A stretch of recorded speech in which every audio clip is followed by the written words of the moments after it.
আজকে আমরা সাইয়েদনা ওমরে ফারুকের বায়োগ্রাফি সম্পর্কে জানব। ওমরে ফারুক রাদিয়াল্লাহু তাআলা আনহু, the super hero of this উম্মাহ। এই উম্মার সুপার হিরো তিনি, ঠিক কি না? ওনার মুখের আগে লাঠি চলতো বেশি। সুবহানাল্লাহ পড়বেন না? মাঝে মাঝে লাঠি চালানোরও দরকার আছে না নাই? সাইয়েদনা ওমরে ফারুক আমাদের জন্য অনুপ্রেরণা। Is the real super hero of Muslim উম্মাহ। তিনি এই উম্মার রিয়েল সুপার হিরো। এজন্য ওনার জীবনী থেকে আমরা কিছু শিক্ষা নেওয়ার চেষ্টা করব ইনশাআল্লাহ। পড়েন সাইয়েদনা ওমরে ফারুক কিভাবে ইসলাম ধর্ম গ্রহণ করলেন, কিভাবে বিশ্বনবীর প্রাণের কলিজার টুকরা হলেন, এটা দিয়ে আমরা শুরু করি। আল্লাহ তাআলা সাইয়েদনা ওমরে ফারুকের হৃদয়ের মধ্যে 3টা ধাক্কা মেরেছেন, ইমানের ধাক্কা। আওয়াজ করে বলতে হবে কয়টা? জোরে বলেন তো কয়টা? 3টা ইমানি ধাক্কা। এক হচ্ছে বিশ্বনবীর দোয়ার ধাক্কা। এক কি? দোয়ার ধাক্কা। 2 হচ্ছে সূরা হাক্কা দিয়ে দিয়েছেন আল্লাহ এক ধাক্কা। সুবহানাল্লাহ পড়বেন না? 3 হচ্ছে সূরাতু তাহা দিয়ে আল্লাহ দিয়েছেন আরেকটা ধাক্কা।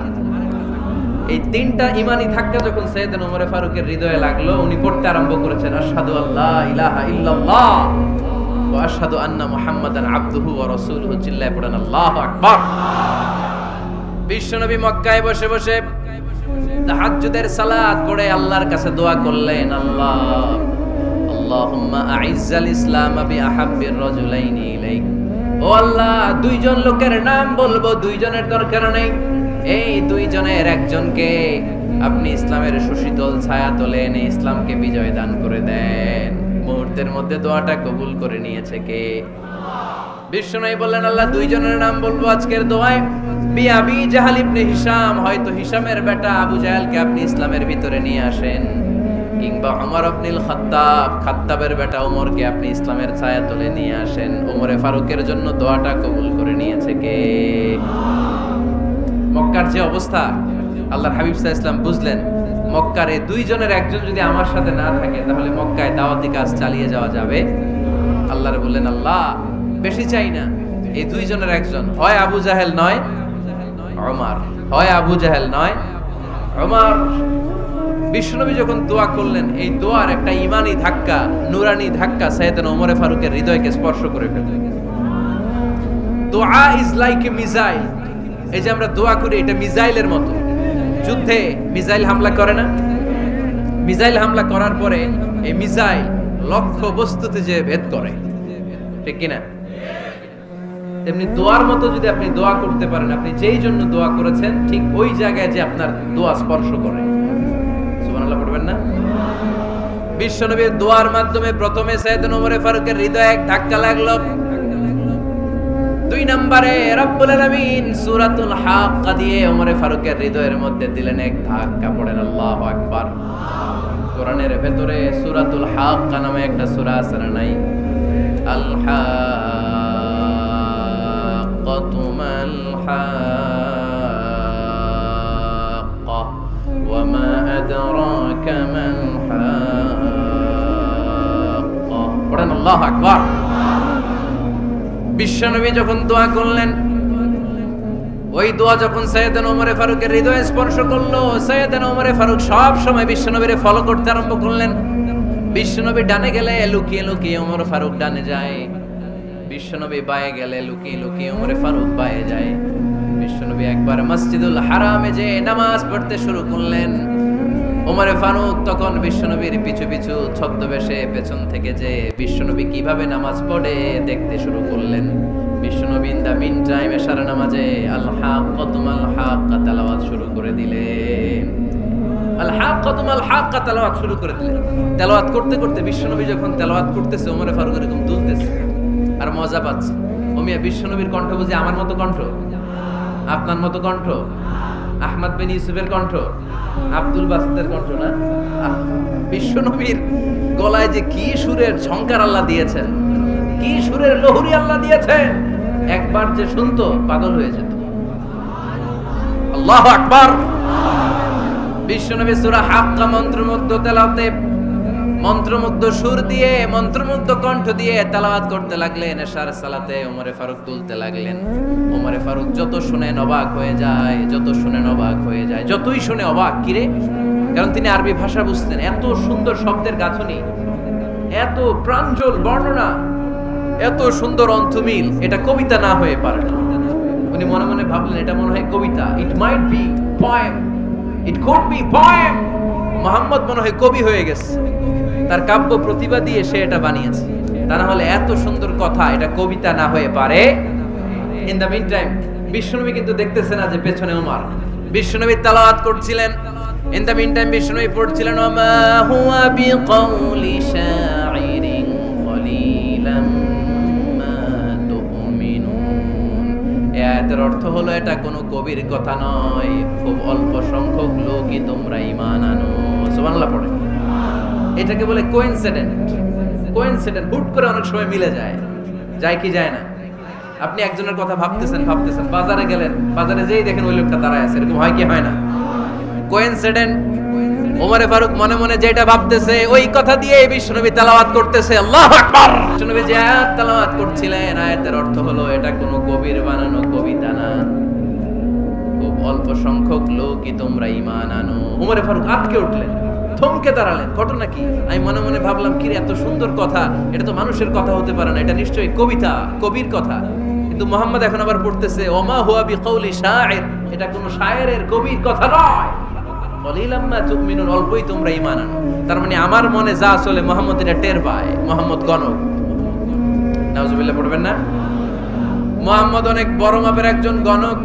মানুষের হৃদয়ে কি চলে, মনে মনে কি ভাবে, মুহাম্মদ না দেখেও বলে দিতে পারে। ইন দা মিন টাইম বিশ্বনবী পরের আয়াতে বললেন ওয়ালা বিকাউলি কাহিনিন কলিলাম মা তাযাক্কারুন। এই আয়াতের অর্থ হলো এটা কোনো গণকের বানানো গণনা নয়, খুব অল্প সংখ্যক লোকই তোমরা উপদেশ হিসেবে এটাকে মানো।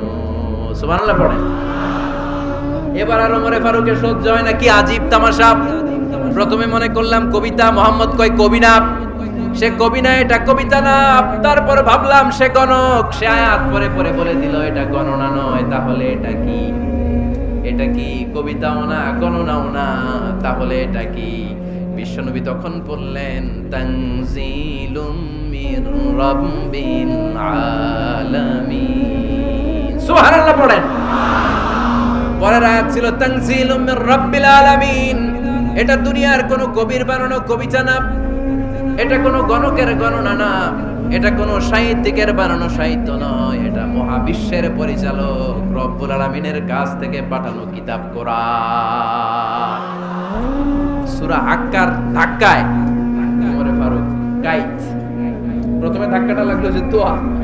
বিষ্ণুবী তাহাজ্জুদে কেঁদে দোয়া করলেন, আল্লাহ হয় আবু জাহেল রে দিবা নাইলে ওমর রে দিবা। ওই দোয়া ওমরে ফারুকের হৃদয়ে ছোঁয়া লেগেছে। এরপর হাক্কা, সূরাতুল হাক্কা দিয়ে দিলে এক ধাক্কা। এই ধাক্কা খেয়ে উথাল পাথাল হৃদয়ের মধ্যে, হায় রে এ কি বাণী, এ কেমন কথা, কে মুহাম্মদ? তারপরও শয়তানের ওয়াসওয়াসা আছে না নাই? আল্লাহ বলে যতই ওয়াসওয়াসা ওমরকে দেয়া হোক, আমি ওমরে ফারুককে এই মুসলিম উম্মতের সেনাপতি বানিয়ে ছাড়বো, আমি সেনাপতি বানাবো।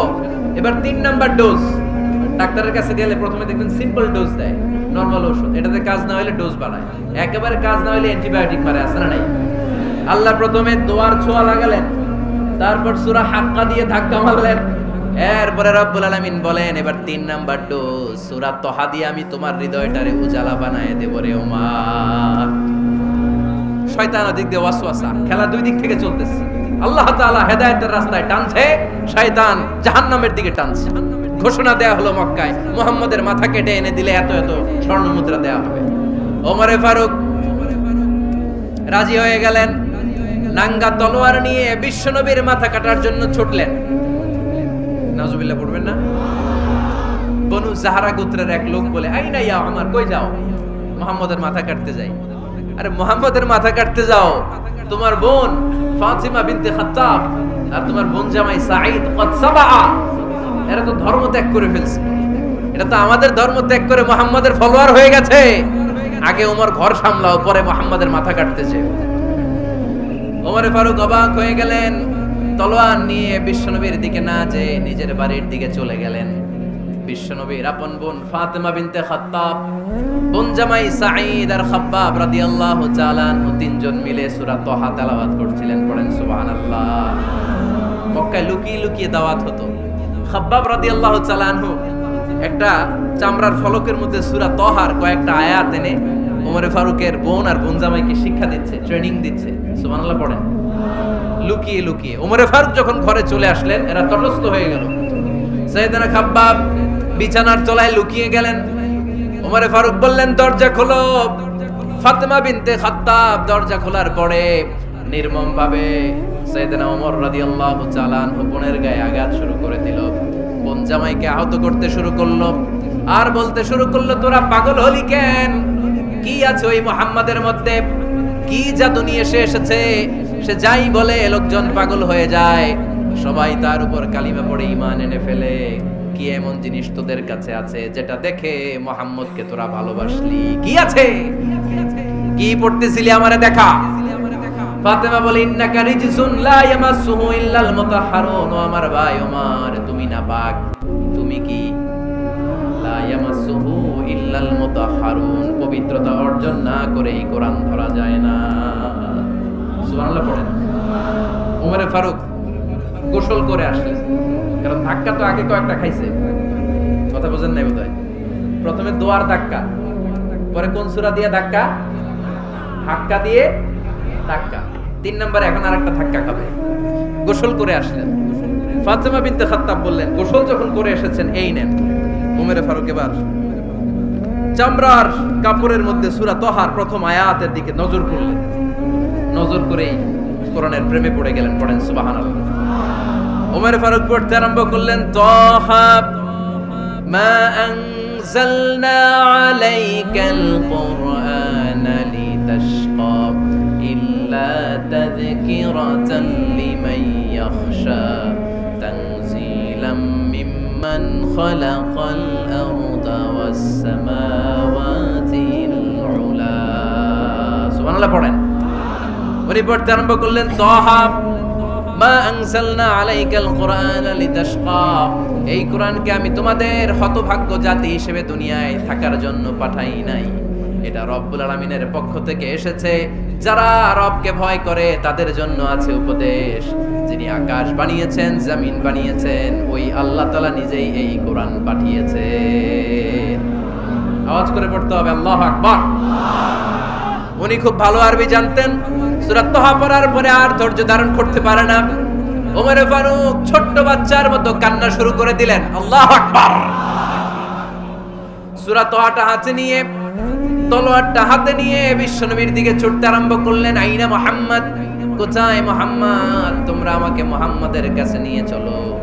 বিশ্বনবী তখন সাফা পাহাড়ের পাদদেশে দারুল আরকাম ইবনে আলকামের ঘরে লুকিয়ে লুকিয়ে কোরআনের দাওয়াত দিতেন। ওমরে ফারুককে পাগলের মতো ছুটে আসতে দেখে বিশ্বনবীর চাচা হামজা ইবনে আব্দুল মুত্তালিব বলল, নবী আপনি পালান।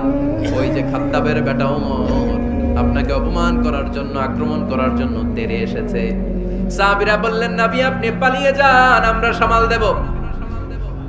বিশ্বনবী বললেন, না আমি পালাবো না, বরং তোমরা সরে যাও। ওমর ইবনুল খাত্তাবকে আমার দরবার পর্যন্ত আসতে দাও।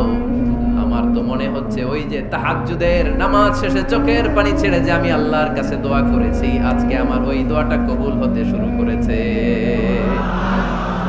আমার তো মনে হচ্ছে আমার দোয়া কবুল হবে, আসতে দাও। ওমরে ফারুক এসে বললেন, আশহাদু আল্লা ইলাহা ইল্লাল্লাহ ওয়া আশহাদু আন্না মুহাম্মাদান আবদুহু ওয়া রাসূলুহু।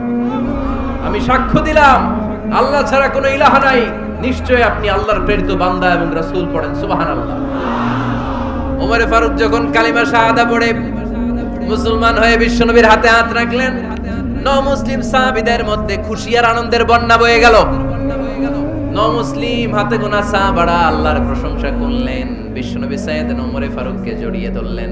ওমরে ফারুক আবার বিশ্বনবীরে বললেন, নবী গো, আলাসনা আলাল হক, আমরা কি সত্যের উপরে আছি নাকি আমরা ভুলের উপরে আছি? বিশ্বনবী বললেন, বালা নাহনু আলাল হক, আমরা এই সত্যের উপরে আছি। সুবহানাল্লাহ পড়েন।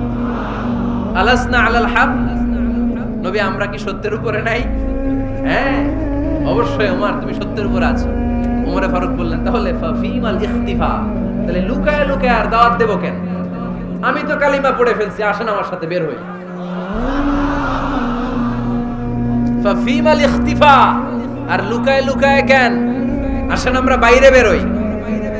বিশ্বনবী বললেন, ওমর এটা মাক্কি জীবন, এখানে আমরা একটু গোপনে গোপনে দাওয়াত দিতে চাই। ওমরে ফারুক বলে, না, আমার দায়িত্ব, আমি একটা মিছিল দিতে চাই নবী। আল্লাহর নামের তাকবীর দিতে দিতে দারুল আরকাম থেকে শুরু করে মসজিদুল হারাম পর্যন্ত একটা মিছিল দিয়ে আমি মক্কা কাঁপাইয়া দেব। অনুমতি দেন। বিশ্বনবী দিতে চায় না। ওমর ফারুক অনেক বোঝানোর পরে স্বল্প পরিসরের একটা অনুমোদন পাওয়া গেল বিশ্বনবী সাল্লাল্লাহু আলাইহি ওয়াসাল্লামের কাছ থেকে। কিন্তু মিছিল যে দিবে, মিছিলের জন্য লোকের দরকার আছে না নাই? এখানে লোক নাই, আমি একাই মিছিল দিতেছি। এটা জমবে, মিছিল জমবে। খুঁজে উনি 11 জন মুসলিম সাহাবা পেলেন। কয়জন? ওমরে ফারুক বললেন 11 জনই সই। এই 11 জন নিয়ে আমি আল্লাহর নামের তাকবীর দিব। 2 লাইন করলেন। কয় লাইন? 2 লাইন। পেছনে 6 জন, আর এই লাইনের নেতা বানালেন বিশ্বনবীর চাচা হামজাকে রাদিয়াল্লাহু তাআলা আনহু। আর সামনে 5 জন, তার আগে দাঁড়ালেন উনি নিজেই। তাহলে 6 6 12। বললেন এই 2 লাইনই আমরা তাকবীর দিতে দিতে, বেশি না, এই দারুল আরকামের ঘর থেকে, আপনারা জানেন যে সাফা মারওয়া এখন যে সাই হয়, এই সাফার পাদদেশে ছিল দারুল আরকামের ঘর। উনি বললেন এখান থেকে ওই যে কাবার গিলাফ দেখা যায়, কাবার গিলাফ পর্যন্ত আমরা এই তাকবীর নিয়ে ওখানে যাব। সুবহানাল্লাহ পড়বেন না? ওখানে উনি দাঁড়িয়ে ছোট্ট একটা ভাষণ দিয়েছিলেন। উনি বলেছিলেন, মান আরাদা আন তাসকুলা উম্মু ওয়া ইয়াতামা ওয়ালাদু ওয়া তারমিলা যাওজাতুহু ফালিয়াসুদ্দানি। খেয়াল করে শুনেন, কান দুইটা খরগোশের কানের মতো খাড়া করেন। উনি এক বাক্যের একটা ভাষণ দিলেন। ভাষণ দিতে জানলে বড় ভাষণ দেয়া লাগে না। এক বাক্যের ভাষণ দিয়ে গোটা বিশ্বকে ঝাঁকুনি মারা যায়। চিল্লায় বলো ঠিক কিনা? ওমরে ফারুক এক বাক্যের একটা ছোট্ট ভাষণ দিলেন। মান আরাদা আন তাসকুলা উম্মু, কে আছো মায়ের এই মক্কায়, কে আছো মায়ের বুক খালি করতে চাও? ইয়াতামা ওয়ালাদু, কে আছো বাচ্চাগুলারে, নিজের সন্তানগুলোরে ইয়াতিম বানাতে চাও? কে আছো তারমিলা যাওজাতুহু, নিজের স্ত্রীকে বিধবা বানাতে চাও? ফালিয়া সুদ্দানি, বুকের পাটা থাকলে আমি ওমর রে থামাও। ফালিয়া সুদ্দানি, দেখি মক্কায় কার এত বড় বুকের পাটা। কে আছো মায়ের বুক খালি করতে চাও, সন্তান রে এতিম বানাতে চাও, স্ত্রীকে বিধবা বানাতে চাও? ফালিয়া সুদ্দানি, পারলে আমারে ঠেকাও। এই বলে উনি আল্লাহু আকবার, আল্লাহু আকবার, আল্লাহু আকবার বলে স্লোগান শুরু করে দিলেন। এক এক স্লোগানে মক্কার মরুজমিন থারথার করে কাঁপতে আরম্ভ করল। এই মিছিল মক্কার কেউ দেয় না। মিছিলের আওয়াজ শুনে আবু জাহেল বাইরিস, উতবা বাইরিস, শাইবা, ওয়ালিদ ইবনে মুগিরা সব বের হইছে। কি রে, আমার এলাকায় এত বড় স্লোগান, কার এত সাহস? বের হয়ে দেখে মিছিলের সামনে ওমর। ওমর রে দেখে দিছে এক দৌড়। কারণ ওমরে ফারুককে থামানোর মতো বাপের বেটা মক্কায় দ্বিতীয়টা কেউ ছিল না। আওয়াজ করে বলে ঠিক কিনা? ওমরে ফারুক আল্লাহু আকবার, আল্লাহু আকবার বলে স্লোগান দিতে দিতে মসজিদুল হারামের ভেতরে ঢুকে গেল। কাবার গিলাফ ধরার পরে সেদিন মিছিল থেমেছে। ওই আল্লাহর নামের স্লোগান সেদিন কেউ থামাতে পারে নাই, কিয়ামত পর্যন্ত কেউ থামাতে পারবে না। চিল্লায় বলো ঠিক কিনা?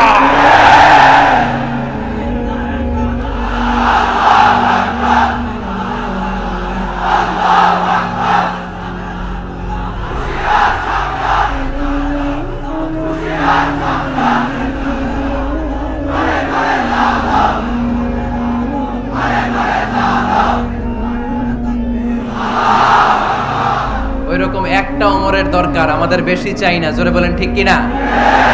দাও খোদা দাও আমায় আবার ওমর দারাজ দিল, দাও খোদা দাও আমায় আবার ওমর দারাজ দিল, দাও আলীর মতো বীর সেনানি, আলীর মতো বীর সেনানি জাগাতে নিখিল, দাও খোদা দাও আমায় আবার উমর দারাজ দিল। সুবহানাল্লাহ পড়েন। একটা উমর লাগবে। চিল্লায় বলেন কয়টা? ওই উমরের অপেক্ষায় বাংলাদেশ সহ গোটা মুসলিম উম্মাহ, ঠিক কি না? একটা উমরই যথেষ্ট। আমাদের সেন্ট্রাল লিডারশিপ নাই তো, আমাদেরকে এদিকে লাথি মারলে আমরা ওইদিকে যাই, ওদিক থেকে গুতা মারলে আমরা এদিকে যাই। আমাদের রিপ্রেজেন্টেটিভ, আমাদের প্রতিনিধিত্ব করার মতো কোনো কেন্দ্রীয় লিডারশিপ নেতৃবৃন্দ গোটা বিশ্বে নাই, ঠিক কি না? আমরা সেই ওমরে ফারুকের অপেক্ষায়, আমরা সেই ইমাম আল মাহদির অপেক্ষায়। এই ওমরে ফারুক আমাদের মডেল। ঠিক কি না? থার্ড ইন পজিশন এই পুরো উম্মতের মধ্যে ওনার পজিশন নাম্বার 3। 1 নাম্বার পজিশন বিশ্বনবীর, কার? 2 নাম্বার পজিশন কার? আবু বকর। 3 নাম্বার পজিশন কার? ওমরে ফারুকের। বিশ্বনবী বলতেন লা নবিয়্যা বা'দি, লা নবিয়্যা বা'দি, আমার পরে কোনো নবী নাই। ওয়ালা রাসূলা, আমার পরে কোনো রাসূলও নাই। আমার নবীর পরে আর কোনো নবী আছে? আমার নবীর পরে আর কোনো রাসূল আছে? এই যে কাদিয়ানি যে একটা সম্প্রদায় আছে, এরা কি মুসলিম নাকি অমুসলিম? মুসলিম সম্প্রদায়ের সাথে এদের কোনো সম্পর্ক নাই। চিল্লা বলেন ঠিক কি না? এরা যদি মুসলমান হতে চায়, আমার নবী দ্য লাস্ট মেসেঞ্জার বিশ্বনবীকে খাতামুন নবী হিসেবে সংবাদ সম্মেলন করে গোটা বিশ্বকে জানাই দিতে হবে, তারপরে তাদেরকে আমরা মুসলিম হিসেবে স্বীকৃতি দিব। চিল্লায় বলেন ঠিক কি না? তা না হলে তারা কোন ধর্মের এটাকে জানাই দিতে হবে। No inferiority complex, no identity crisis. Identity ক্রাইসিসে থাকা যাবে না। আপনারা কোন ধর্মের এটা জানায় দেন। আপনারা বিশ্বনবীরও শেষ নবী মানবেন না, আবার মুসলিম বলেও নিজেদেরকে ট্যাগ লাগাতে চাইবেন। সাধারণ মুসলমানরা এটা এই ধোঁকাবাজি মানে না। চিল্লায় বলেন ঠিক কি না? আমার নবীর পরে কোনো নবী নাই, আমার রাসূলের পরে কোনো রাসূল নাই, ঠিক কি না? আল্লাহর হাবিব বলতেন লাউ কানা বা'দি নাবিয়্যুন লাকানা উমর, তবে আমার পরে যদি নবী হওয়ার যোগ্যতা কারো থাকে, আমার ওমরের ওই যোগ্যতা আছে। সুবহানাল্লাহ পড়েন। তুমি বলেছ রাসূল দেবে না, বলনি দেবে না ওমর, বলনি দেবে না হামজা তারি, খালিদ বিজয় সমর। প্রভু তুমি বলেছ রাসূল দেবে না, বলনি দেবে না ওমর, বলনি দেবে না হামজা তারি, খালিদ বিজয় সমর। প্রভু তুমি বলেছ রাসূল দেবে না। সুবহানাল্লাহ পড়েন। এজন্য আমরা একটা ওমর চাই। কয়টা? বেশি লাগবে? নেতার মতো নেতা কয়টা লাগে?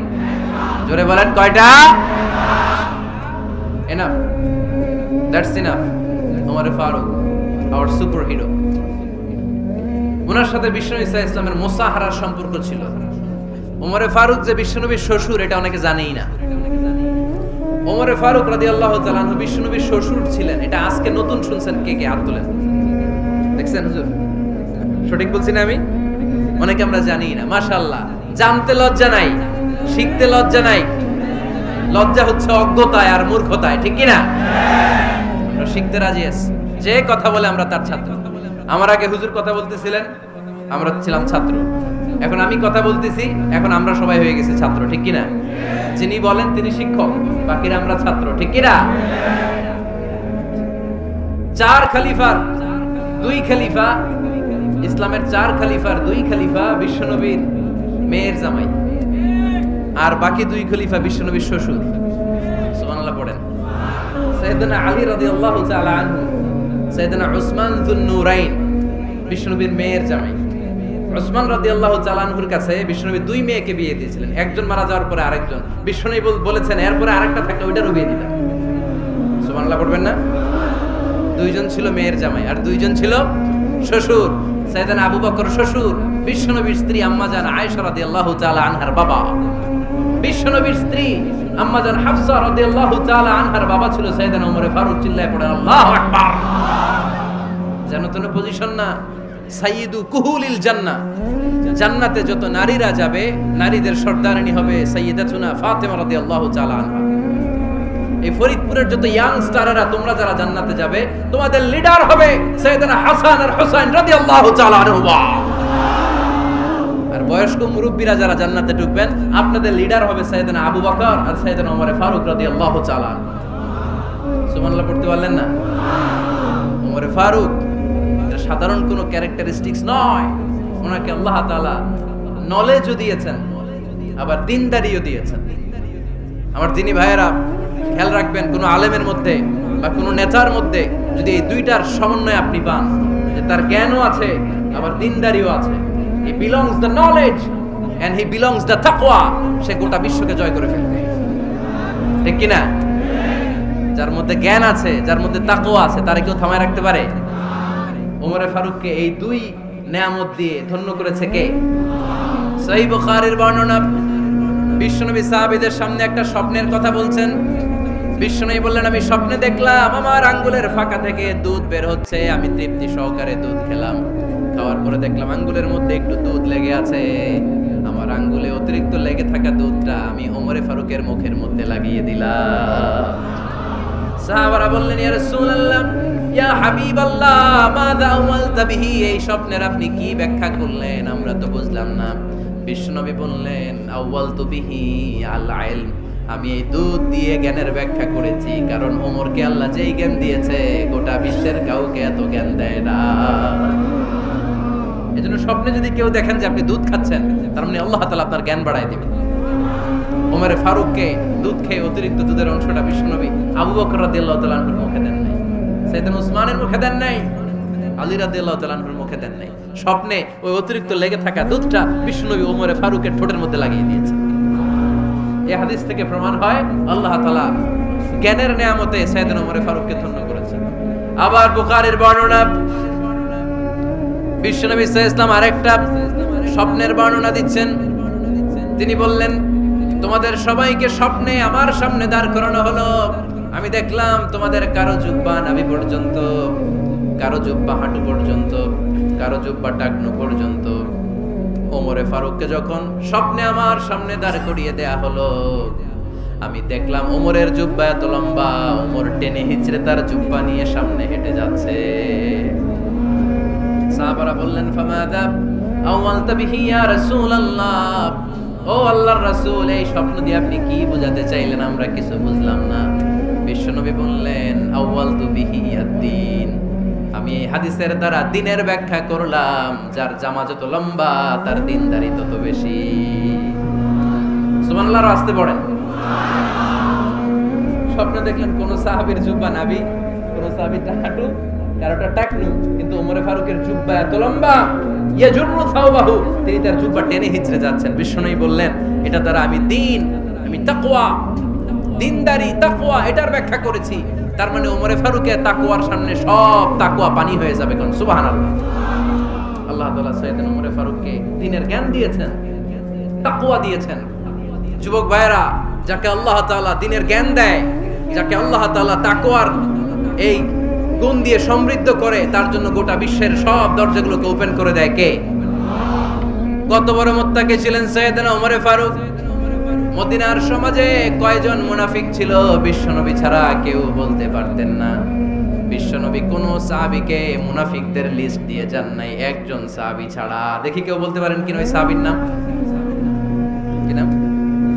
হুযায়ফা ইবনুল ইয়ামান রাদিয়াল্লাহু তাআলা আনহু। উনাকে বলা হতো সাহিবু সিররি রাসূলিল্লাহ, আল্লাহ রাসূল সাল্লাল্লাহু আলাইহি ওয়াসাল্লামের গোপন তথ্যের ধারক বাহক। সুবহানাল্লাহ পড়বেন না? বিশ্বনবী ইন্তেকালের আগে মদিনার সমাজে মোট কয়জন মুনাফিক আছে, এই তথ্য আবু বকরকে বলেন নাই, ওমর রাদিয়াল্লাহু তাআলা আনহুকে বলেন নাই, উসমান রাদিয়াল্লাহু তাআলা আনহু, আলী রাদিয়াল্লাহু তাআলা আনহু, আশারাতুল মুবাশশিরিনা বিল জান্নাহ কোন সাহাবীকে বলেন নাই। শুধুমাত্র কেবলমাত্র একমাত্র হুযায়ফা ইবনুল ইয়ামান রাদিয়াল্লাহু তাআলা আনহুর কাছে মুনাফিকদের লিস্টে বিশ্বনবী দিয়ে গিয়েছে। সুবহানাল্লাহ পড়েন। মদিনায় কারা কারা মুনাফিক কেউ জানতো না হুযায়ফা ছাড়া। কে ছাড়া? নামটা আজকে মুখস্থ করেন, যাতে অন্য কোনো ওয়াজে কেউ জিজ্ঞেস করলে বলতে পারেন। মুনাফিকদের লিস্ট যে সাহাবীর কাছে বিশ্বনবী দিয়ে গিয়েছিলেন, সাহাবীর নাম কি? নাম? নামটা কেমন লাগে? ভালো লাগে? অনেকে আমারে জিজ্ঞেস করে, হুজুর আমার ছেলে হবে আগামী মাসে, একটা নাম দেন। নাম দিয়ে দিলাম হুযায়ফা। যাদের হবে ছেলে, এলাকায় যাদের নেক্সট কয়েক মাসে ছেলে হবে, খালি হুযায়ফা চলবে। কি চলবে? ভাল লাগে? নামটা ভাল লাগে? রাইখেন, অনেক সুন্দর নাম। উনি জানতেন মুনাফিক কারা। দেখেন ওমরে ফারুকের তাকওয়ার লেভেলটা কত হাই।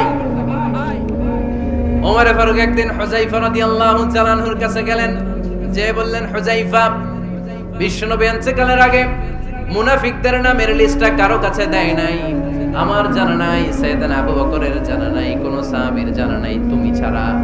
আমি তোমার কাছে জানতে চাই, আমি ওমরের নামটা ওই মুনাফিকদের খাতায় আছে কিনা আমার একটু বলো।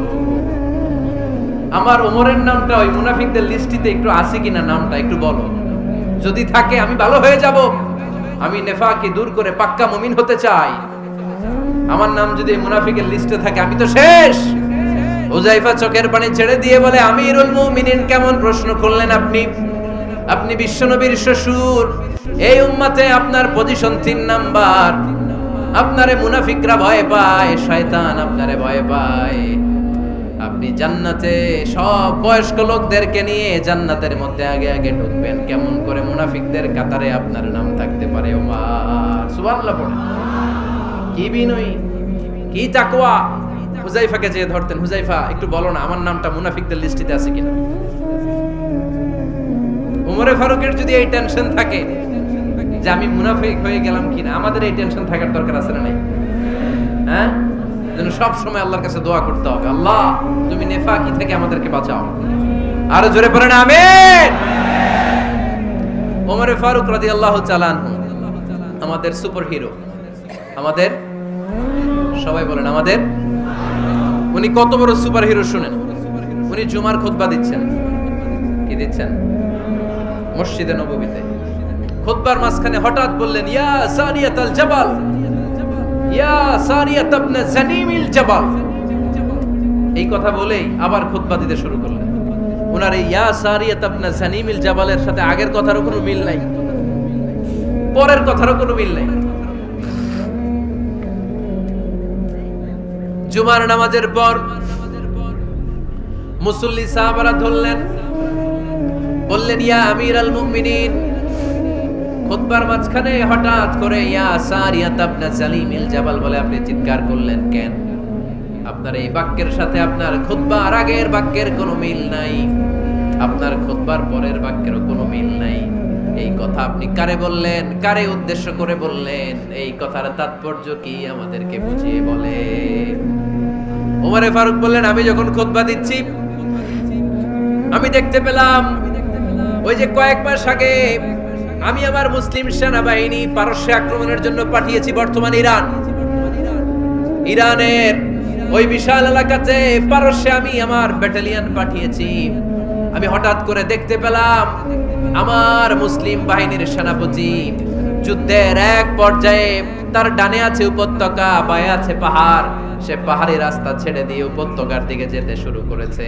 আমি দেখতে পেলাম আমার মুসলিম বাহিনী যদি উপত্যকার দিকে ছুটে বেড়ায়, কাফির মুশরিকরা আমার মুসলিম বাহিনীকে কচুকাটা করে ফেলবে। তাই আমি এখান থেকে তাদেরকে কমান্ড দিয়ে বলেছি, ইয়া সারিয়াতাল জাবাল, উপত্যকার দিকে নয় পাহাড়ের দিকে যাও, তাহলেই তোমাদের বিজয় নিশ্চিত হয়ে যাবে। উপত্যকার দিকে যেও না, ইলাল জাবাল, ইলা সারিয়াতিল জাবাল, পাহাড়ের দিকে ছোট। সাহাবারা অবাক, ঘটনা কি? উনি বসে আছেন মদিনায় মসজিদে নববীর মিম্বারে দাঁড়িয়ে, উনি যদি ইয়া সারিয়াতাল জাবাল বলে এটা কি ইরানে যাবে নাকি? ও মিয়া, তখনকার সময়ে বর্তমানের মতো মোবাইল ছিল নাকি? ইন্টারনেট ছিল নাকি? কিছু ছিল? খালি মুখে আমি যদি বলি ইয়া সারিয়াতাল জাবাল, এটা ইরানে যাবে, ইন্ডিয়া যাবে, ঢাকায় তো যাবে, ফরিদপুর শহরেই তো বসবে না, ঠিক কিনা? কিন্তু এটা আমিরুল মুমিনিন বিশ্বাসী সাহাবারা বিশ্বাস করে নিল। কিছু মুনাফিক ছিল, এরা কবে না ঝামেলা, এটা তো সম্ভব না। এক কাজ করি, এই সেনাপতি যখন বিজয়ী বেশে মদিনায় ফিরে আসবে আর আমরা ধরব। এরা দিন গুনতে লাগলো, এই সেনাপতি মুসলিম বাহিনী নিয়ে পারস্য জয় করে কবে ফিরে আসবে। এই মুনাফিকের দলগুলো কখনো সেনাবাহিনীকে অভ্যর্থনা জানাতে যেত না, কিন্তু এইবার সবার আগে মদিনার উপকণ্ঠে যে সেনাপতিদেরকে অভ্যর্থনা জানানোর জন্য ফুল নিয়ে রেডি। ফুল নিয়ে দাঁড়ায় সেনাপতি ঢুকার সাথে সাথে ধরছে, এই সেনাপতি কোত্থেকে আসছে? কয় পারস্য জয় করে আসছি। কয় এমন এমন দিন, জুমার দিন দুপুর বেলা যুদ্ধের মাঝখানে আমিরুল মুমিনিনের কণ্ঠের কোন কথাবার্তা শুনছো নাকি? সেনাপতি অবাক, কয় তোমরা জানলা কেমনে? শুনছি তো। সুবহানাল্লাহ পড়বেন না? আমরা যুদ্ধে একটা ভয়ঙ্কর অবস্থার মধ্যে ছিলাম, পেছন থেকে শত্রু আমাদেরকে আক্রমণ করতে শুরু করে দিল। ডানে যাব না বায়ে যাব, সামনে যাব নাকি পেছনে যাব, রাস্তা খুঁজে পাচ্ছি না। ডান দিকে ছিল আমাদের উপত্যকার রাস্তা, বাঁ দিকে ছিল পাহাড়ি পথ। আমরা সোজা পথ হবে মনে করে উপত্যকার দিকে ছুটতে আরম্ভ করলাম। হঠাৎ করে আমিরুল মুমিনিনের কণ্ঠ বজ্র কণ্ঠে আমার কানের মধ্যে ভেসে আসলো। আমার মনে হলো আমিরুল মুমিনিন কেমন যেন আমাকে কমান্ড দিচ্ছেন আর বলছেন, ইয়া সারিয়াতাল জাবাল, ডান দিকে উপত্যকার পথে নয়, তাড়াতাড়ি পাহাড়ের দিকে সৈন্যবাহিনী নিয়ে উঠে যা। পাহাড়ের দিকে, ডানে না। This is wrong track and this is the right track. ওই দিন যদি ওমরে ফারুকের ওই গাইডলাইন, আমিরুল মুমিনিনের কমান্ড যদি আমি না শুনতাম, আজকে বিজয়ের বেশে ফিরতেও পারতাম না, আমাদের চেহারাও তোমরা দেখতে পেতে না। ওমরে ফারুকের ওই কমান্ড, ওই গাইডলাইন অদৃশ্য থেকে শোনার কারণে এই পারস্যের মধ্যে আমাদেরকে সেই যুদ্ধে বিজয় দান করেছে কে? দিস ইজ ওমরে ফারুক, দিস ইজ ওমরে ফারুক। বিশ্বনবী বলছেন, ওমর মা লাকিয়াকা শাইতানু সালিকান ফাজ্জান ইল্লা সালাকা ফাজ্জান গায়রা ফাজ্জিক। ওমর, শয়তান ইবলিস যদি তোমারে কোনো রাস্তা দিয়ে হাঁটতে দেখে, শয়তান ওই রাস্তা রেখে দিয়ে অন্য রাস্তা দিয়ে হাঁটে। সুবহানাল্লাহ। বাড়িতে যায় বললেন, কে বলতেছে? বিশ্বনবী। কার ব্যাপারে? ওমরে ফারুকের ব্যাপারে। শয়তান যদি দেখে যে ওমরে ফারুক এই রাস্তা দিয়ে হাঁটতেছে, শয়তান ওই রাস্তা রেখে দিয়ে অন্য রাস্তা দিয়ে হাঁটে। সুবহানাল্লাহ পড়ে। রাত্রিবেলা আমরা আমাদের বাচ্চা ছেলে মেয়েদেরকে যখন খাওয়াই, বাচ্চারা খেতে চায় না, এরকম হয় আপনাদের ফরিদপুর এলাকায়? এই এলাকায় হয় নাকি? খেতে চায় না বাচ্চারা, এই চকলেট দেখায়া, এই মিনা কার্টুন দেখায়া, এইটা সেইটা, এগুলো সেগুলো বলে, গল্প টল্প বলে ভুলায়া খাওয়ানো লাগে, তাই না? তারপরও খায় না। আমারও ছোট মেয়ে আছে, খেতে চায় না, এইটা সেইটা এমনি সেমনি খাওয়ানো লাগে। তো শেষে না পেরে মা বাবা বলতে বাধ্য হয়, ওই যে ভূত আসতেছে, ভূত, তাড়াতাড়ি তাড়াতাড়ি খাও, নাহলে যে ভূত ধরবে তোমার। ওই যে বাঘ আসতেছে, বাঘ, তাড়াতাড়ি খাইলে নাহলে বাঘে কামড়াবে। বলি না আমরা? আপনারা কি বলেন? ভূত। আর কি বলেন? হ্যাঁ হ্যাঁ, আচ্ছা। এক এক জায়গায় এক একটা আমরা বলি, ভূত আসবে, বাঘ খাবে, ভাল্লুক খাবে, তাড়াতাড়ি খাও। মদিনাতে যখন ওমরে ফারুক আমিরুল মুমিনিন, মদিনার মায়েরাও বাচ্চাদেরকে খাওয়াতে পারতো না, ছোট্ট মেয়েদেরকে খাওয়াতে পারতো না, খাওয়া নিয়ে যন্ত্রণা করতো।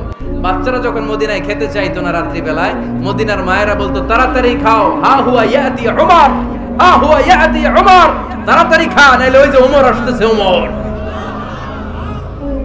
This is our super hero সাইয়েদনা ওমর ফারুক রাদিয়াল্লাহু তাআলা। শুধু শয়তানি ভয় পেত না, মুনাফিকরাও ভয় পেত, জমের মতো ভয়। শুধু তাই না, আমাদের আম্মাজান বিষ্ণু ইসা ইসলামের স্ত্রীরাও ওমর ফারুককে ভয় পেতেন। সুবহানাল্লাহ কইবেন না? মাঝে মাঝে বিষ্ণু ইসা ইসলামের সাথে আম্মাজান আয়েশার ঝগড়া হতো, হতো না? আপনাদের ফ্যামিলিতে ঝগড়া হয়? হয় না? হয় না? কার কার দেখি? ওরে আল্লাহ, অনেক আল্লাহর ওলি আছে তো এই জায়গায়। ঝগড়া হয় না? কি কথা কয়, ঝগড়া হয় না বলে? বিশ্বনবীর ফ্যামিলিতে ঝগড়া হয়, আপনার ফ্যামিলিতে হয় না? মিষ্টি ঝগড়া। আর ও বিয়েই করে নাই।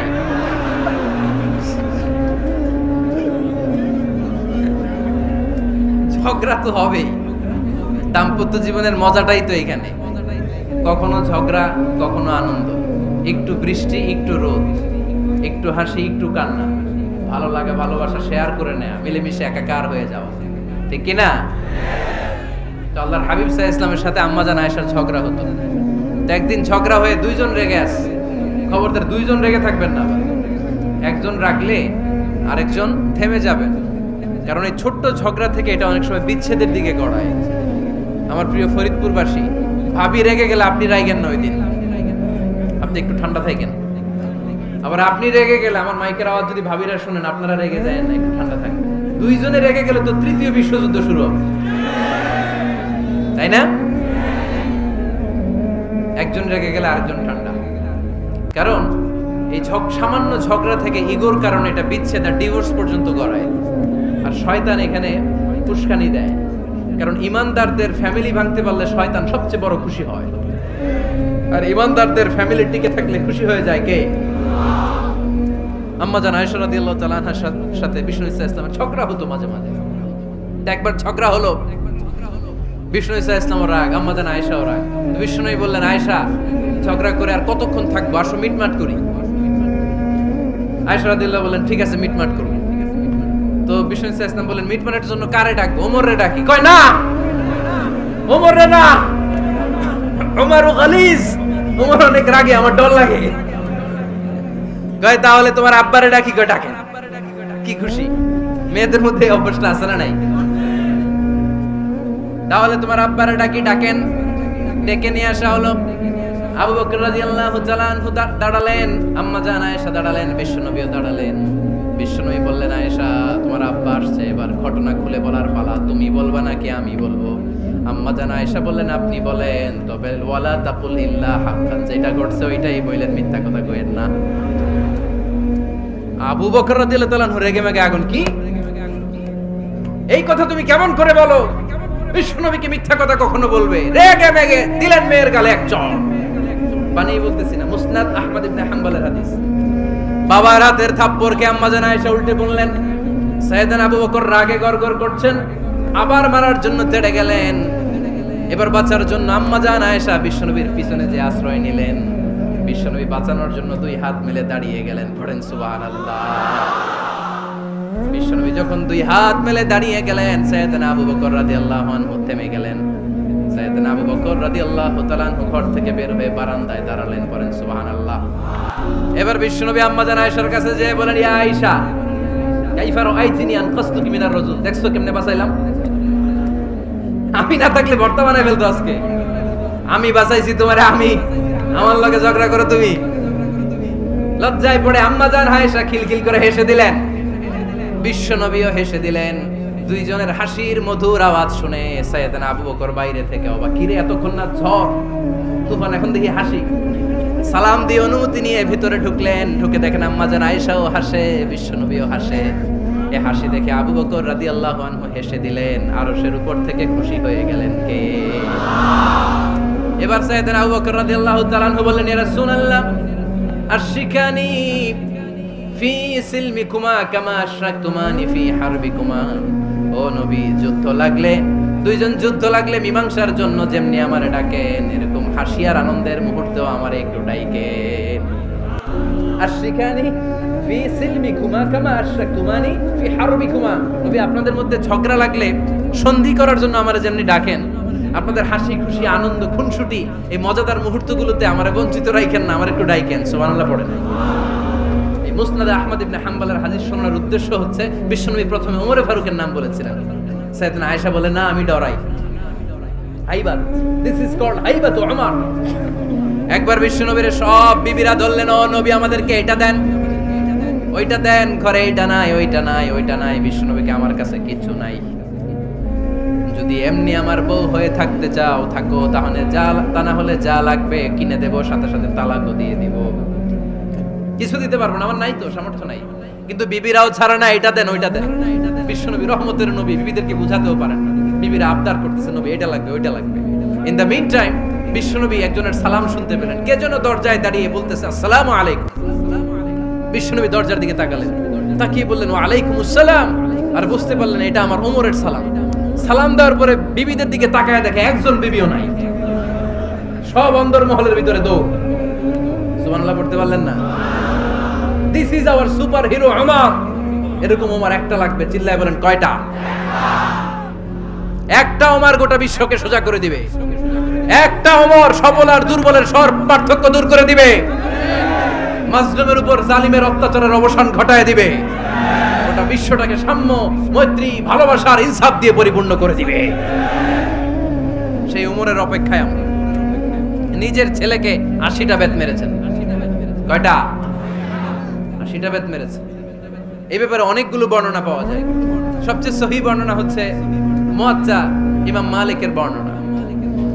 ওমর ফারুক রাদিয়াল্লাহু তাআলা আনহুর ছেলে আব্দুর রহমান মারুফুন বিআবি শাহমা ছিলেন মিশরে। ওখানে নাবিজ খেয়েছিলেন। নাবিজ হচ্ছে আরব দেশের লোকেরা দুধের মধ্যে শক্ত খুরমা রাত্রেবেলা ঢেলে দিত। ঢেলে দিলে সারা রাত ওই খুরমার রসটা দুধের সাথে মিশে দুধটা লাল হয়ে যেত। এটারে সকালবেলা খেত, খুব সুস্বাদু। এটাকে বলে নাবিজ। কিন্তু এটা রাতে ভিজাইলে সকালেই খাইতে হয়, রেখে দিলে আবার একটু সমস্যা হয়। এটা অনেকটা তারির মতো হয়ে যায়, মাতলামি চলে আসে। তো ওমরে ফারুকের ছেলে নাবিজ খেয়েছেন, মদ খাননি, নাবিজ। কিন্তু নাবিজ খাওয়াতে সাকরান চলে এসেছে। সাকরান চলে আসাতে এটা যখন প্রমাণিত হয়েছে, আমর ইবনে আস রাদিয়াল্লাহু তাআলা আনহু নাকি 80 বেত মেরেছেন মিশরে। কয় বেত? নিয়ম হচ্ছে সবার সামনে, কিন্তু সবার সামনে না মেরে একটু গোপনে মেরেছে। এই তথ্য যখন ওমরে ফারুকের কাছে এসেছে, উনি বললেন না, মারতে হবে সবার সামনে, আলাদা মাল্লা কেন? ও মদিনায় ফিরে আসলে আমি আবার 80টা মারব। মদিনায় ফিরে আসার পরে সাইয়েদনা ওমরে ফারুক ওই আগের 80টারে আর ধরেন নাই, নিজ হাতে আবার 80টা বেত মেরেছেন। এই বেত মারার 1 মাস পরে এই আবু শামা ইন্তেকাল করেছে। অনেক ঐতিহাসিক বলে এই বেতের আঘাতে মরেছে, কেউ কেউ বলেছে নিজের রোগের কারণে মরেছে। কিন্তু দিস ইজ দ্য ইনসাফ সিস্টেম অফ উমর। নিজের ছেলে বলে ছেড়ে দেয় নাই। এখন নিজের ছেলে হইলে 7 খুন মাফ, নেতার ছেলে হইলে 10 খুন মাফ, এলাকার মোড়লের ছেলে হইলে 10 খুন মাফ। নো পার্সিয়ালিটি ইন ইসলাম। ইসলামে পার্সিয়ালিটি নাই। আপনি নেতার ছেলে হন, আপনি বিজনেস ম্যাগনেটের ছেলে হন, আপনি যেই হন না কেন, ইসলামের দৃষ্টিতে সবাই সমান। চিল্লায় বলেন ঠিক কি না? বনু মখজুমিয়া গোত্রের এক নারী চুরিতে ধরা পড়ল। সাহাবারা বললেন, নবী, মদিনার সবচেয়ে ভেরি প্রেস্টিজিয়াস এন্ড ডিগনিফাইড ফ্যামিলির মেয়ে, আপনি হাত কাটেন না, কারণ ইসলামের নিয়ম চুরি করলে কি কেটে দাও? বিষ্ণু বললেন, বলো কি? হাত না কাটার জন্য তোমরা আমাকে রেকমেন্ড করছো? এটা আল্লাহর আইন। পৃথিবীর কেউ রেকমেন্ড করলো শোনার ক্ষমতা আমার নাই, কারণ আইনটা দিয়েছে কে? লাউ কানাত ফাতিমাতু বিনতি মুহাম্মাদিন সারাকাত লাকাতা মুহাম্মাদুন ইয়াদাহা। আরে বনু মাকসুমিয়া মেয়ে তো দূরের কথা, আমার কলিজার টুকরা ফাতেমাও যদি আজ চুরিতে ধরা পড়তো, তার হাত কেটে দিতে আমি 1 মিনিটও দেরি করতাম না। দিস ইজ ইসলাম। এই হচ্ছে ওমরে ফারুকের মানাকিব। এরকম ওমরে ফারুক কয়টা লাগবে? আওয়াজ করে বলতে হবে, কয়টা লাগবে? একটা লাগবে। এই সাইয়েদনা ওমরে ফারুক মদিনার প্রথম চিফ জাস্টিস ছিলেন। সর্বপ্রথম উনার পরামর্শে সাইয়েদনা আবু বকর রাদিয়াল্লাহু তাআলা আনহু কোরআনকে সংকলন করেছেন।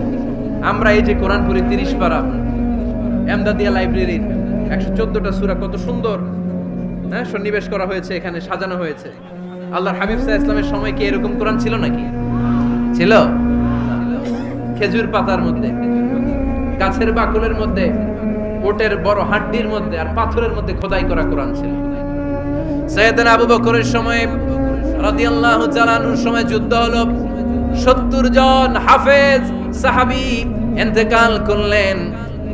সাইয়েদনা আবু বকর রাদিয়াল্লাহু তাআলা আনহুকে ডেকে ওমরে ফারুক বললেন, ও আবু বকর, এইভাবে হাফেজে কোরআন সাহাবীরা যদি দুনিয়া থেকে বিদায় হয়ে যায়, আল্লাহর কোরআনও তো বিদায় হয়ে যাবে। আমার পরামর্শ হলো আপনি সব বয়োজ্যেষ্ঠ সাহাবীদেরকে একসাথে করে কোরআনের সব কাগজগুলোকে একসাথে করে একটা নির্ধারিত কপির মধ্যে কোরআনকে সংকলন করে ফেলেন। সাইয়েদনা আবু বকর বললেন, যেটা আমার নবী করে না, এটা আমি কেমনে করি? কিন্তু ওমরে ফারুক নাচরবান্দা বলে না, এটা করলে কোনো খারাপ হবে না, ভালোই হবে। মুসলিম উম্মার জন্য এক জায়গায় কোরআন সন্নিবেশিত থাকবে, আপনি করেন। সাইয়েদনা আবু বকর রাজি হয় না, ওমরে ফারুকও ছাড়ে না।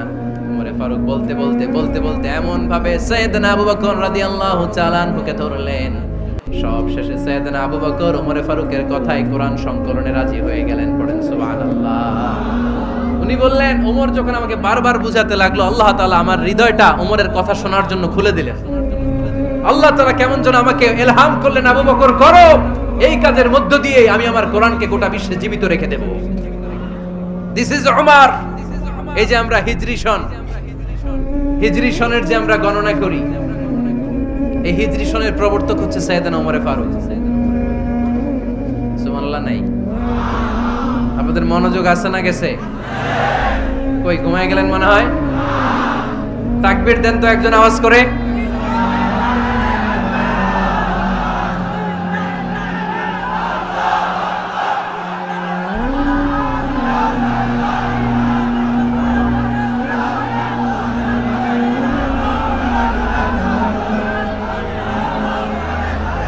মাশাআল্লাহ, মাশাআল্লাহ। বসেন বসেন, এখনই শেষ করে দেব কিছু সময়ের মধ্যে। আমরা একসাথে বিদায় নিব ইনশাআল্লাহ। ওঠা বসা করবেন না, ওঠা বসা করবেন না, বসেন।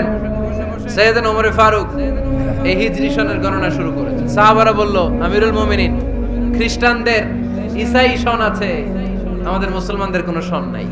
আমাদের একটা সন থাকলে আমাদের জিজিয়া নিতে, আমাদের যাকাতের টাকা উত্তোলন করতে অনেক সুবিধা হবে। ওমর ফারুক বললেন, তাহলে কোন সালকে হিজরি, কোন সালকে মুসলিম সাল হিসেবে আমরা ঘোষণা দিতে পারি? একজন বলল, আমার নবী যেই সালে জন্মগ্রহণ করেছেন ওই সালে। ওমর ফারুক বললেন, না, আমার নবীর জন্ম আমাদের জন্য খুশির দিন, কিন্তু এটা আমাদের জন্য প্রেরণা নয়। প্রেরণা নবীর কাজে, ঠিক কিনা? আরো কিছু সাহাবারা বলল, তাহলে যেই সালে আমার নবী ইন্তেকাল করেছে ওইটারে প্রথম সাল ধরেন। ওমরে ফারুক বললেন, না, যেদিন তিনি ইন্তেকাল করেছেন এটা আমাদের দুঃখের দিন, এটা আমাদের প্রেরণা নয়। আমাদের প্রেরণা হচ্ছে বিশ্বনবীর ত্যাগ, তিতিক্ষা আর কাজের মধ্য দিয়ে। জোরে কোন ঠিক কিনা? ওমরে ফারুক বললেন, যেদিন বিশ্বনবী ইসলাম রক্ষায় নিজের মাতৃভূমি ছেড়ে মক্কা থেকে মদিনায় গিয়েছেন, ওই দিনটাকে হিজরি প্রথম দিন ধরে আমরা হিজরি সাল গণনা করে শুরু করে দেব। ওইটাই হচ্ছে হিজরি সন। সেখান থেকে হিজরি সনের প্রবর্তন করেছেন সাইয়েদনা ওমরে ফারুক রাদিয়াল্লাহু তাআলা আনহু।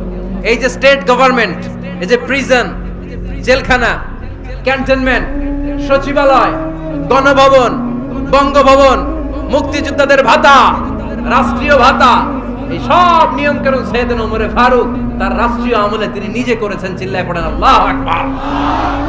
মুসলমানদের আলাদা কারেন্সি, নিজস্ব মুদ্রা ব্যবস্থা নিজে চালু করেছেন। সৈনিকদের মধ্যে যারা বিবাহিত, প্রতি 6 মাস অন্তর অন্তর 1 মাসের ছুটি কাটাতে তারা ফিরে আসবে, সাইয়েদনা ওমরে ফারুক চালু করেছেন। চিল্লায় আওয়াজ করে পড়েন আল্লাহু আকবার। এই যে আমরা 20 রাকাত সালাতুত তারাবি পড়ি রমাদানে, পড়েন না আপনারা? এটা সাইয়েদনা ওমরে ফারুক চালু করেছে। সুবহানাল্লাহ পড়তে পারলেন না? কোরআনে মোট 22টা আয়াত আছে যেখানে সাহাবারা ইনডিসিশনে ভুগছিলেন। বিশ্বনবীর মত একটা, ওমরে ফারুকের মত আর একটা। এই 22 জায়গায় আল্লাহ তাআলা বিশ্বনবীর মতের পক্ষে আয়াত নাজিল না করে ওমরে ফারুকের মতের পক্ষে কোরআনের আয়াত নাজিল করেছে। আওয়াজ করে পড়েন আল্লাহু আকবার। এদিকে উঠলেন কেন আপনারা? যারা উঠছেন আমার দিকে তাকান।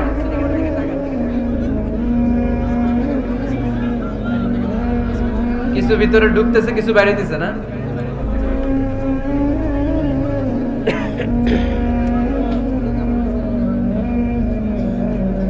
সাইয়েদনা ওমর ফারুক।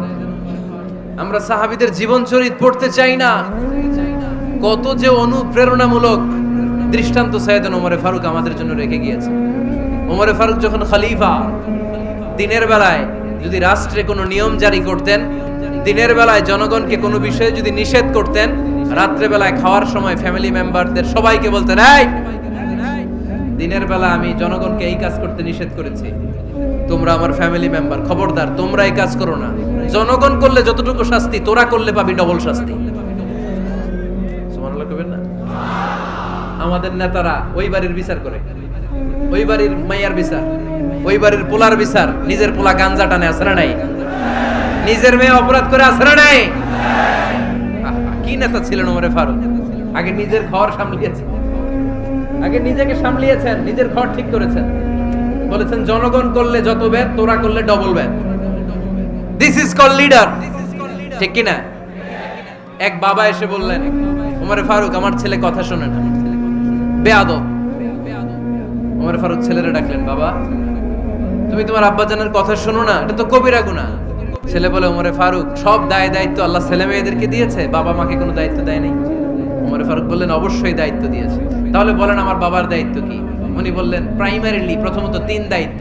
আইয়ান তাকিয়া উম্মা, পৃথিবীর প্রতিটি বাবার উচিত ছেলেদের মেয়েদের জন্য ভালো মায়ের ব্যবস্থা করা।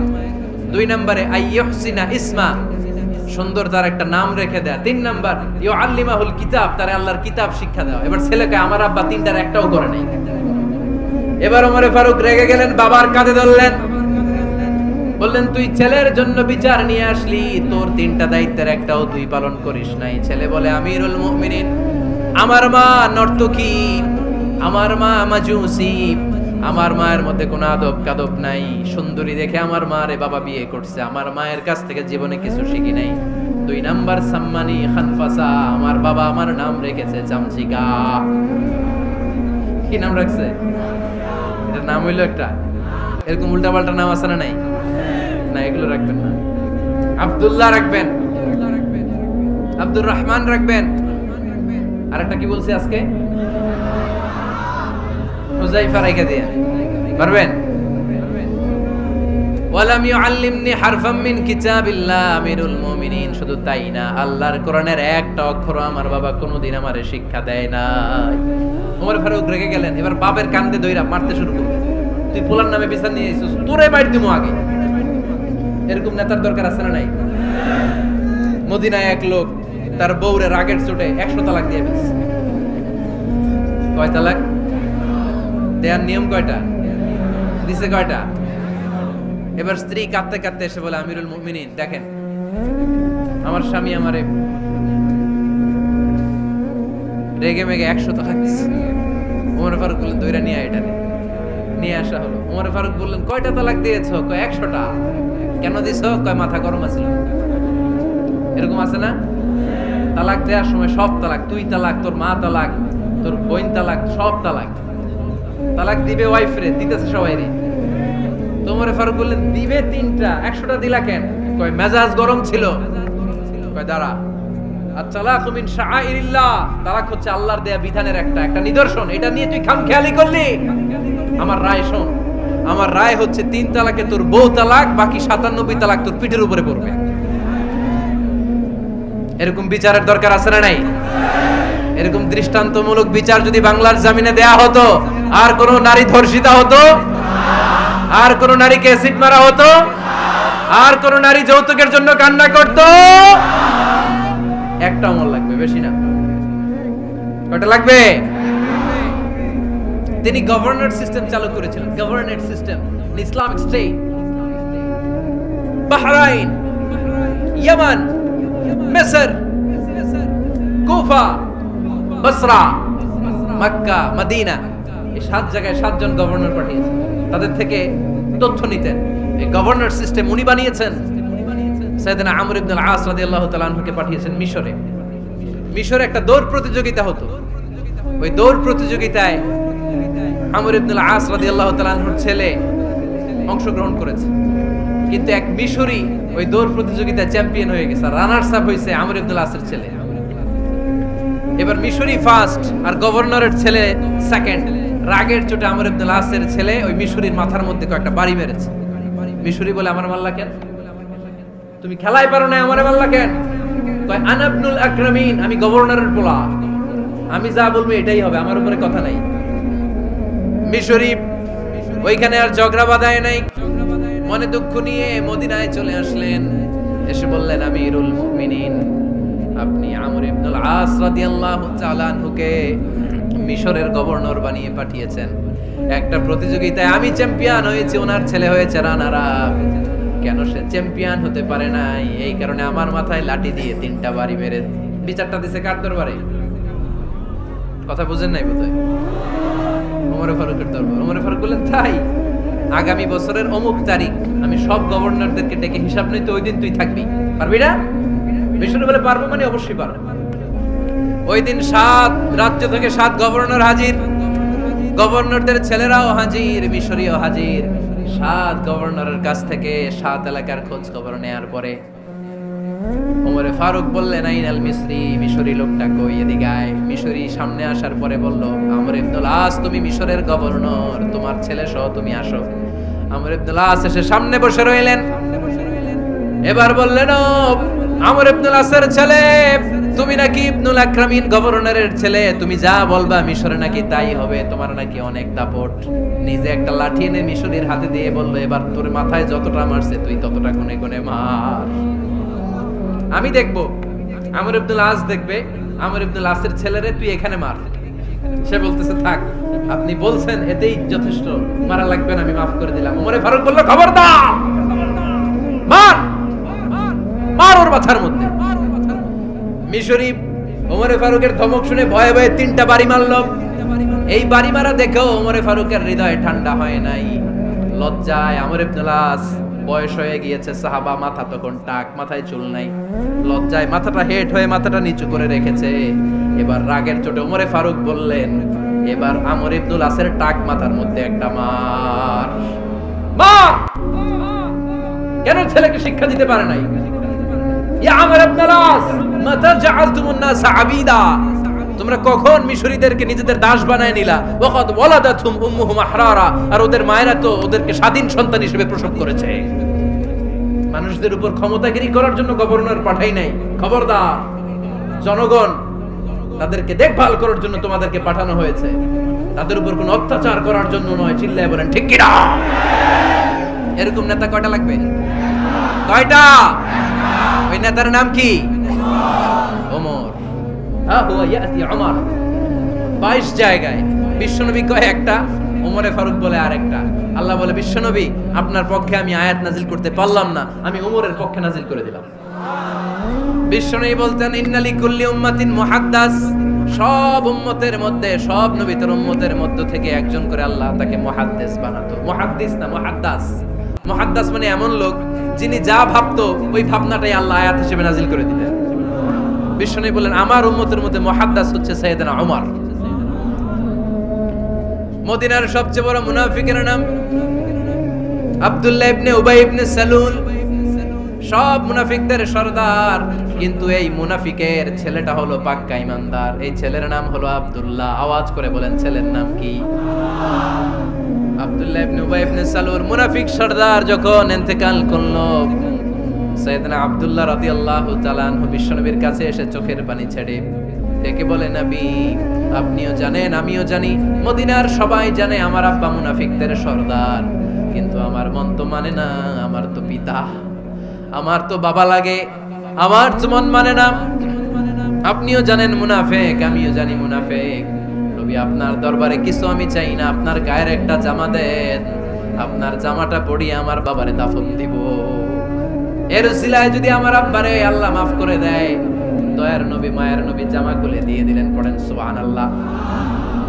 আব্দুল্লাহ রাদিয়াল্লাহু তাআলা আবার আবদার চললেন নবী জানি আমার বাবা মুনাফিক, কিন্তু আমার তো বাবা, আপনার দরবারে ফরিয়াদ আপনি নিজে যে আমার বাবার জানাজার নামাজের ইমামতি করবেন। দয়ার নবী মায়ার নবী জানাজার নামাজে যেতে চাইলেন। ওমরে ফারুক বললেন নবী না, খবরদার আপনি উবাই ইবনে সালুলের জানাজায় যাবেন না। বিশ্বনবী জোর করে যেতে চাইলেন। সাইয়েদনা ওমরে ফারুক বিশ্বনবীর জামা পেছন থেকে টেনে ধরলেন। আল্লাহু আকবার। টেনে ধরলেন, যাবেন না আপনি। ওমরে ফারুকের হাত থেকে হ্যাচকা টান মেরে জুব্বা টান দিয়ে বিশ্বনবী জানাজায় চলে গেলেন। রব্বুল আলামিন আয়াত নাজিল করলেন ইস্তাগফির লাহুম আও লা তাস্তাগফির লাহুম ওয়া ইন তাস্তাগফির লাহুম ৭০ মাররাতান ফালা ইয়াগফিরাল্লাহু লাহুম। নবী গো একবার নয় দুইবার নয় ৭০ বারও যদি এই মুনাফিকের জন্য আপনি ক্ষমা চান, তার জন্য ক্ষমা নাই, তার জন্য আছে জাহান্নাম। ওয়ালা তাকুম, আপনি যাবেন না আলা কবরি, কখনো তাদের জানাজায় যাবেন না। এই যে একটা ভুল করে ফেলছেন এটা এইবারই শেষ, এরপরে আর যাবেন না। সাইয়েদনা ওমর ফারুকের পক্ষে আল্লাহ তাআলা কোরআনের আয়াত নাযিল করে দিলেন। চিল্লায় পড়েন আল্লাহু আকবার। এভাবে 22টা জায়গায় ওমর ফারুক যা বলেছে এটা নিয়ে একটা আলাদা আলোচনা হইতে হবে, আলাদা একটা আলোচনা লাগবে যে 22টা আয়াতে আল্লাহ তাআলা বিশ্বনবীর পক্ষে কোরআনের আয়াত নাযিল না করে সাইয়েদনা ওমর ফারুকের পক্ষে আয়াত নাযিল করেছেন। চিল্লায় পড়েন সুবহানাল্লাহ। ওই ওমর ফারুককে আমাদের মডেল বানানোর দরকার আছে না নাই? ওই ওমর ফারুকের জীবনী আমাদের ছেলে মেয়েদেরকে পড়ানোর দরকার আছে না নাই? আমাদের ভবিষ্যৎ প্রজন্ম এগুলো জানে না। ওরা সালমান খান দেখে বড় হয়, ওরা শাহরুখ খান দেখে বড় হয়, ওরা ঋত্বিক রোশনকে দেখে বড় হয়। ওরা মনে করে যে এরাই বড় সুপার হিরো। আমাদের যে কত বড় সুপার হিরো আছে এরা জানেই না। নতুন প্রজন্মের কর্ণকোহরে সাইয়েদনা ওমর ফারুকের ইতিহাস পৌঁছে দেওয়ার দরকার আছে না নাই? ওমর ফারুকের ইন্তেকালের ঘটনাটা বলেই আমরা মুনাজাতের দিকে যাব। শুনবেন? শুনতে চান? উনি স্বপ্নে দেখলেন একটা লাল মোরগ ওনাকে 3টা ঠোকর মেরেছে। কয়টা? উনি জুমার নামাজে জিলহজ মাসের শেষ সপ্তাহে জুমার নামাজে বললেন যে একটা লাল মোরগ 3টা ঠোকর মেরেছে। মুগীরা ইবনে শুবা রাদিয়াল্লাহু তাআলা আনহুর দাস আবু লুলু আল মাজুসি, এই লোকটা খঞ্জর বানাতে পারত। মুগীরা রাদিয়াল্লাহু তাআলা আনহুর দাস। মুগীরা প্রতিদিন 4 দিরহাম করে চার্জ করত, যেহেতু দাস। সে এসে বিচার দিল আমিরুল মুমিনিন, মুগীরা আমার থেকে বেশি টাকা চায়, জুলুম করে। ওমর ফারুক বললেন তাই? তুমি কি কাজ জানো? বলে আমি খঞ্জর বানাতে জানি। বাড়ি কই? পারস্য। আরে তুমি খঞ্জর বানাতে জানলে তো 4 দিরহাম অনেক কম, সে তো আরো বেশি টাকা নেওয়া দরকার ছিল তোমার থেকে। আবু লুলুর এই কথা পছন্দ হয় নাই। সে কয় ওমর তুমি সবারে দয়া দেখাও আর আমার ক্ষেত্রে কঠিন নিয়ম বানাইলা, দাঁড়াও এই নিয়ম তোমার আমি দেখাবো। এই রাগে সে বাড়িতে যে একটা খঞ্জর বানালো। কি বানালো? খঞ্জর চিনেন? ছোট্ট ছুরি। কিছুদিন আগে ওমানের সুলতান কাবুস ইন্তেকাল করেছে, জানেন আপনারা? ওনার এই কোমরের মধ্যে খঞ্জর থাকতো, ছবিতে দেখছেন? আরব শায়েখ যারা সুলতান আমির, কোমরে কি থাকে? ছোরা থাকে, খঞ্জর। সে বাসায় যে একটা খঞ্জর বানালো, যেই খঞ্জরের 2 মাথা, লাহু রাসান ওয়া মাকবাদাতুহু ফি ওয়াসাতি, আর ধরার হ্যান্ডেলটা মাঝখানে, এদিকেও ছুরি এদিকেও ছুরি, যাতে এইভাবে মারা যায়। সে ধার দিতে লাগলো আর বলল, ওমর দাঁড়াও, তোমার আমি দেখাবো। ওমর ফারুক মসজিদে নববীর ইমাম। ফজরের নামাজের সময় এই আবু লুলু আল মাজুসি বুরনুস পরে, চাদর পরে, লুকিয়ে লুকিয়ে, সে অগ্নি উপাসক, মুমিন নয়। ওমর ফারুককে অ্যাটাক করার জন্য গেলেন মসজিদে নববীতে। ওয়াকানু ইউসাল্লুনা বিগালাস, তখন ওনারা অন্ধকারে নামাজ পড়ত।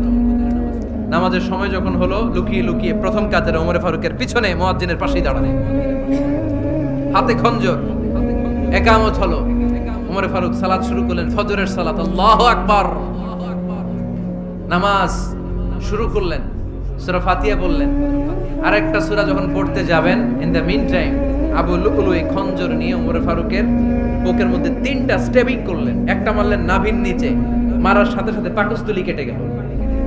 আরেকটা মারলেন পাজরে, পাজর ছিঁড়ে গেল। 3টা মারার পরে ওমর ফারুক বললেন, কাতালানি আল কাল, এক কুকুর আমাকে মেরে ফেলেছে। পেছন থেকে এক সাহাবীকে টান মেরে সামনের দিকে নিয়ে গেলেন, তুমি নামাজের ইমামতি করাও। আর ওমর ফারুককে বাকিরা ধরাধরি করে পেছনে নিতে আরম্ভ করল। আর এই আত্মাই আক্রমণ যে করেছে, সে কাতারের মাঝখান দিয়ে যেতে আরম্ভ করলো আর 2 দিকে ছুরি মারতে আরম্ভ করলো। 13 জন সাহাবীর গায়ে ছুরি মেরেছে, 7 জন সাহাবা স্পট ডেড, জায়গায় মৃত্যু। এই ভয়ঙ্কর অবস্থা দেখে এক সাহাবী বুরনুস, এক ধরনের জুব্বা আছে মাথাওয়ালা, অনেকে জ্যাকেট পরছেন না এরকম মাথাওয়ালা, লম্বা জুব্বা আছে, আরবরা শীতে পরে মাথাওয়ালা। এই মাথাওয়ালা জুব্বা বের করে এক সাহাবী জালের মতো তার দিকে উড়ায় মারল। ওই বুরনুসের মধ্যে পেঁচিয়ে আবু লুলু মাটিতে পড়ে গেল আর সুইসাইড করে ফেলল, নিজের বুকে নিজে মেরে আত্মহত্যা। যেই সাহাবীকে ইমামতির জন্য দাঁড় করালেন, উনি ছোট্ট সূরা দিয়ে প্রথম রাকাতে সূরা আল কাউসার, দ্বিতীয় রাকাতে সূরাতুল ইখলাস দিয়ে নামাজ শেষ। ওমর ফারুক বেহুশ। ওমর ফারুক কি বেহুশ। সবাই কান্নাকাটি করতেছে, সবাই দেখতে গেলেন, এখন হুঁশ ফিরে না। মুখের মধ্যে, মুখ খুলে রাষ্ট্রের চিকিৎসক মুখের মধ্যে দুধ দিলেন, ওই নাভি দিয়ে দুধ বের হয়ে যায়, পাকস্থলী কেটে ওখান দিয়ে দুধ বের হয়ে যাচ্ছে। তারা বলল, ওনারে বাঁচানো সম্ভব না, দেখেন হুঁশ ফিরে কিনা। হুঁশ ফিরলে ওনার পরে কে আমির হবে, উনি যেন প্যানেল ঠিক করে দিয়ে যায়। সবাই তাকিয়েছে ওমর ফারুকের চোখের দিকে। আল্লাহর মেহেরবানিতে ঘন্টা খানিক পরে উনি চোখ খুললেন।